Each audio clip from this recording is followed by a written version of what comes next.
कांग्रेस को बराबर ये लगता है कि वो राष्ट्रीय पार्टी है, देश की दूसरी बड़ी party, grand old political party.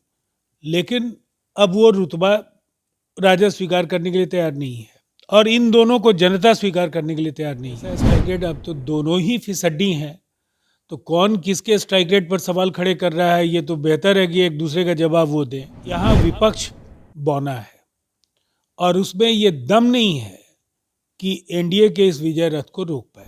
NDA 225 सीटें जीतेंगी और 2010 में जो आरजेडी 22 सीटों की पार्टी थी उसको भी बरकरार रखना उनके लिए आसान। परिवार लालू परिवार को ही सब कुछ चाहिए, तो ये जो स्थिति है इसको जनता समझ रही है। के राष्ट्रीय प्रवक्ता राजीव रंजन प्रसाद हमारे साथ हैं।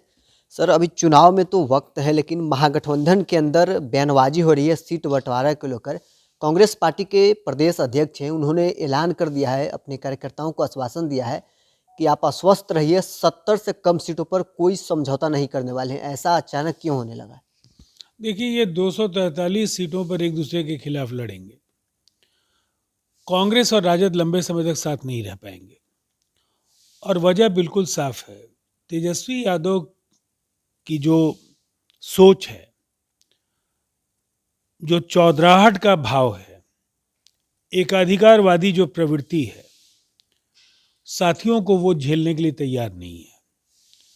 कांग्रेस को बराबर ये लगता है कि वो राष्ट्रीय पार्टी है, देश की दूसरी बड़ी party, grand old political party.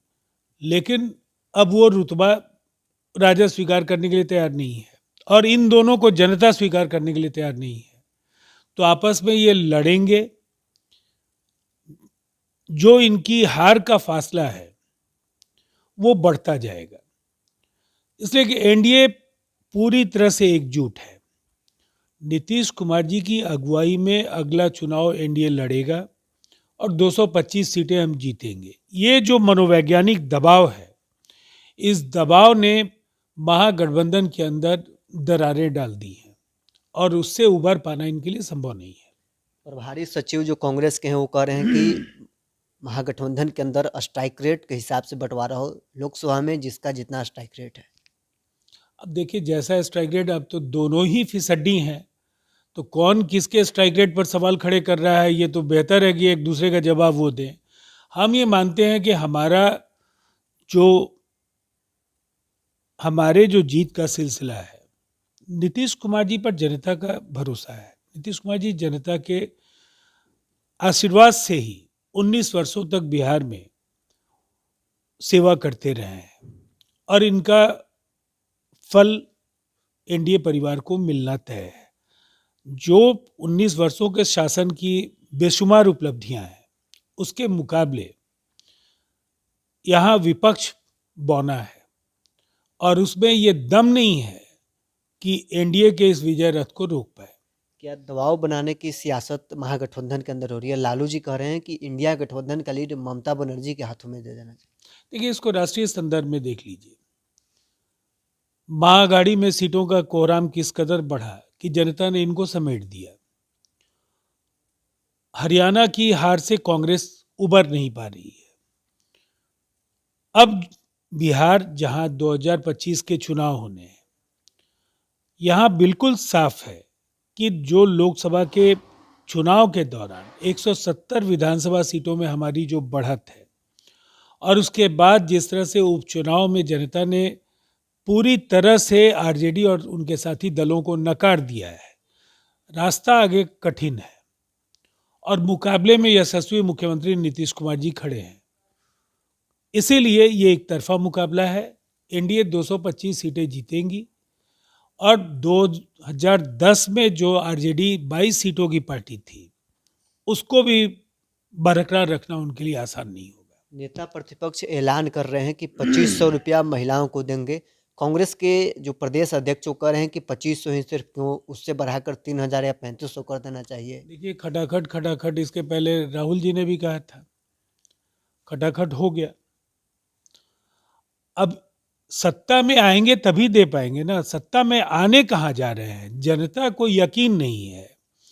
जो व्यक्ति सत्ता में आए, परिवार से जुड़े लोग ही संगठन के शीर्ष पर होंगे, परिवार के लोग ही चुनाव लड़ेंगे। सब कुछ एक परिवार को चाहिए। राजद के प्रथम परिवार राजद के प्रथम परिवार लालू परिवार को ही सब कुछ चाहिए। तो ये जो स्थिति है इसको जनता समझ रही है। 15 वर्षों का जो बैगेज है कुशासन का 90 से 2005, उससे जनता आज भी उबर नहीं पाई है। इसीलिए कोई मुकाबला बिहार में नहीं है। मध्य प्रदेश में पहले ऐसी योजना लाई गई, सरकार वापस आ गई। झारखंड में ऐसी योजना चुनाव से पहले लाई गई, सरकार वापस आ गई। क्या आपकी सरकार भी ऐसी कोई योजना लाने वाली है? देखिए, मध्य प्रदेश में भारतीय जनता पार्टी की सरकार थी, वो लौट आई। महाराष्ट्र में भारतीय जनता पार्टी और उनके साथियों की सरकार थी, लौट कर आ गई।